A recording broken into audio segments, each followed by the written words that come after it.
subscribe. Oh, please subscribe. Hello everyone, welcome again sa aking YouTube channel, Matapari PH. For today's video, dito po tayo sa CM Recto Divisoria, Tondo site. Kasama po natin ang Dagupan Outpost sa pamumuno ni Sir Jerry Vitupera.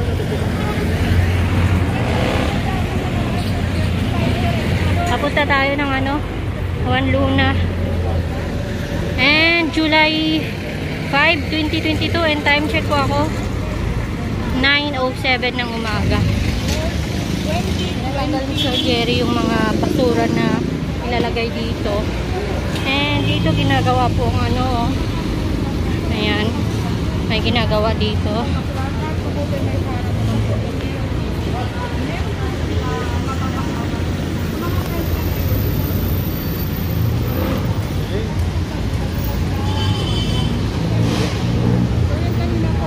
So ngayon po ay ika-5 araw ng pag-upo ng ating Mayorahan ni Lacuna.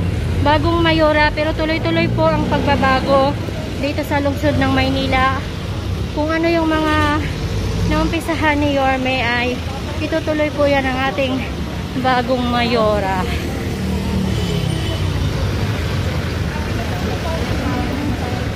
Ayan, malinis po ang Divisoria.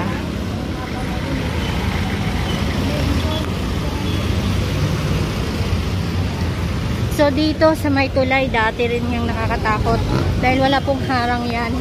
And ngayon okay na po siya.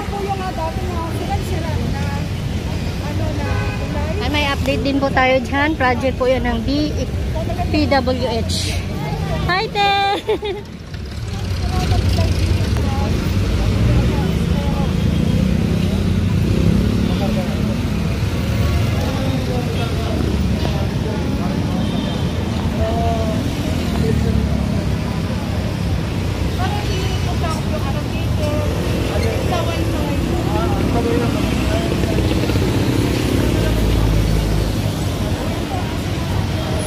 Yung mga bilihan ng mga plastic.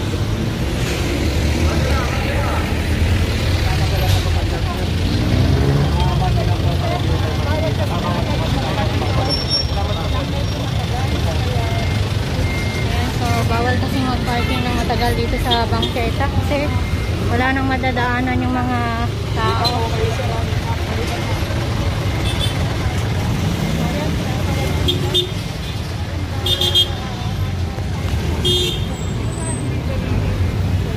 Dito po yung Juan Luna, dire-diretso Juan Luna po yan.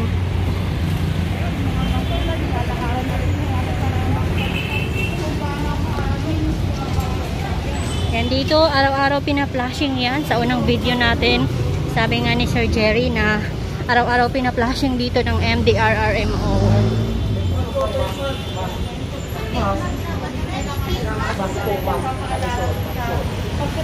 Ang mga face mask, kailangan magsuot ng face mask. Face mask, suot pa rin yung mga face mask.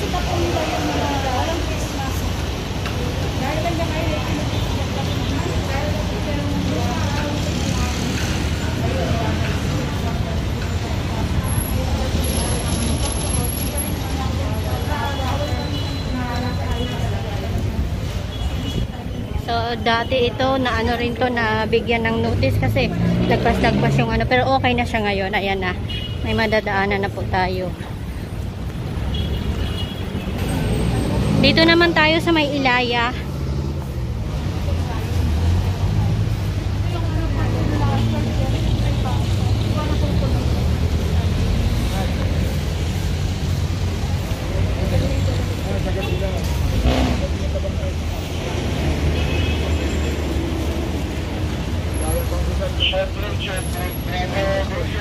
Dati, lahat nga yung bedroom nandito na sa gitna. Ayan, lahat yan. Hindi ka makakadaan dito. Kahit tao rito, kala mo laging may posisyon. Tapos ang vendor dito dati, pag nabangga mo, galit pa. Opo. Pag hinawakan mo yung paninda, pag hindi mo binili, aawain ka. Agree ako dyan. Hindi mo pwedeng hindi kukunin yun pag hinawakan mo na yan. Tapo barega yun, nabili mo na yan. Pag hindi mo binili, aawain ka naman yan.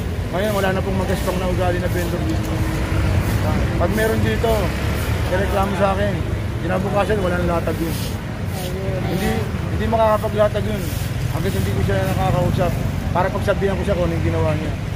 Kaya ang pagdisiplina rito. Kasi kung hahayaan na tayo hayaan, yung mga vendor talaga nga nang akupado. So, Jerry, ko lang yung message mo kay Mayor Isko Moreno. In 3 years na ito nga po, pinaganda niya ang Divisoria. Unang-una. At sa kanyang pamumuno. Hanggang tinanong nyo, pagtungkol kay Yorme, hindi naman po kailasan nyo. Isa lang po masasabi ko sa tao na yan, sa ating dating Mayor Isko Moreno. Kung ano po yung sipag na pinakita niya sa kanyang trabaho for 3 years, yun po yung in-adapt namin. Yun po nakakuha namin sa kanya yung sinseridad niya sa kanyang trabaho. Na hindi mo kailangan gumamit ng isang bagay na yung kailangan mo gumamit ng pera para kumilos ka. Hindi eh. Katwiran niya, sa pamamagitan ng laway, kaya mo magpasunod ng tao. Ayun, yung gumamit ng dahas din. Kita mo yung mga yan, kanya-kanya yan, nag-awalis yung mga yan. Yun ang niya eh. Yun ang pinatag niya sa inyo na sabihin niya sa kanila. Resto nila, linisin nila. Linisin nila. Ngayon, disiplinahin mo pag-ayos mo. Kaya hanggang ngayon, adapt namin yung ginawa niyang pagdidisiplina, yung kapursigihan niyang mayayos ng 3 years ang Maynila. Hanggang ngayon, wala pong nababago sa sistema na yun. Bagkus, nakaupo ngayon, si Mamani, pagpapatuloy at mas halo niya pang pagbubutihin. Yes nga po, tuloy-tuloy pa rin po ang pagbabago. Kaya maraming salamat po sa ating Mayor Isko Moreno na-adapt namin kung ngayon yung kapursigihan niya may ayos ang Maynila. Hanggang ngayon po, dala-dala po namin yun. Hindi po namin makakalimutan yun. Ano po na po ako rito? 3 years and 40 days na po yata. Pero ganyan po, wala pong nababago dito. Kaya ganyan na po yan. Kung ano po yung binili niya rito, kung ano po yung iniwanan niya rito. At naabutan ni Mayor Hani Lacuna, yan na po yan. Kung may pasaway man dyan na darating, nandito po kami. Hindi namin ko konsintihin yan. Kung ano po yung bawal na pinagkabilin-bilin, yung non-negotiable, pangalong recto, Soler, Juan Luna, hanggang ngayon nakatatak po sa amin yan. Nakatatak po yan, hindi naman bumababago. Ang allowed lang po rito, uulitin ko lang po, paulit-ulit. Ang allowed lang po rito na vendor, direkto, yung night market po natin, na nagsisimula po ng 5:30. Nagsisimula po yan sa Juan Luna, hanggang dulo ng Asuncion. Yan lang po ang allowed. Tapos 4:30 AM, 5, naglilinis na yan, nagtitiklop na po yan. Para bago magliwanag, malinis na po ulit ang recto. Yes.